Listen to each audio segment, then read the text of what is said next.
না।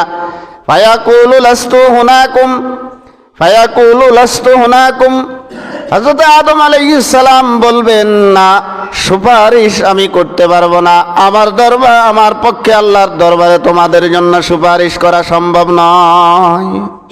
আল্লাহু আকবার। পৃথিবীতে প্রথম নবী এবং রাসূল হচ্ছেন কে? হযরত আদম আলাইহিস সালাম। প্রথম নবী রাসূলকে আদম আলাইহিস সালাম। আদম আলাইহিস সালাম, সেই দিন আমরা আদম আলাইহিস সালামের কাছে যাব, আদম আলাইহিস সালাম বলবেন, আমি তোমাদের জন্য আল্লাহর কাছে সুপারিশ করতে পারবো না, আমার পক্ষে সুপারিশ করা সম্ভব নয়। ওয়ায়াজকুরু